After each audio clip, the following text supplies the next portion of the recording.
Ayan, palagay ko hindi na kayo magpapakarwash kung meron kayong pressure washer na ganito ha. Ayan o, sobrang ganda ng pressure washer natin. Malakas, 100 bar equivalent to 1,450 PSI. Pressure washer na po pwedeng pang car wash, pang motor wash. Pwedeng gamitin pang tanggal ng mga lumot sa mga babuyan at saka sa mga aso.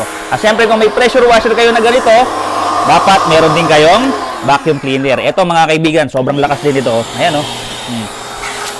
Ito, vacuum. 3-in-1, pwede sa liquid, pwede sa dry. Napakalakas yan. At yung blower naman ito, ito. Pakinggan nyo mabuti. Oh.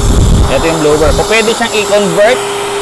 Itong hose na to, pwede nyo ilagay dito sa blower. Para kung hindi nyo kayang sipsipin o hindi, mahihirapan yung vacuum cleaner ninyo na sipsipin yung mga dumi, ibo-blower nyo na lang mga kaibigan. Ito, sobrang lakas. Oh.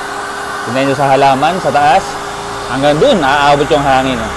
So, kung may mga dumi, katulad dito, tatanggalin na lang natin ng paganyan. Oh. Oh, diba? So, perfect to, mga kaibigan. Perfect combination sa ating pressure washer. At meron din naman tayo ditong welding machine. Sobrang liit lang. Ito, isang dangkal lang yung haba, tapos yung tangkal niya is wala pang isang dangkal. So, testingin natin ito. Tingnan natin. Para makita din nyo. Turn on natin.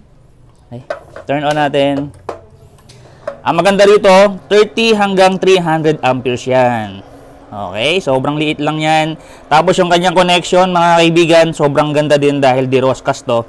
Hindi katulad ng iba na easy connect na madaling matanggal yung mga connections. Ito, intact yan pagka ginagamit ninyo.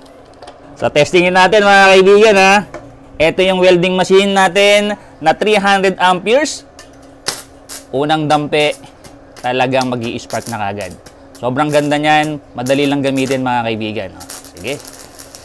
Ayan, so kung meron kayong mga muebles na sira, mga bakal, mga aparato na mga bakal, tapos gusto nyo kayo lang ang gumawa,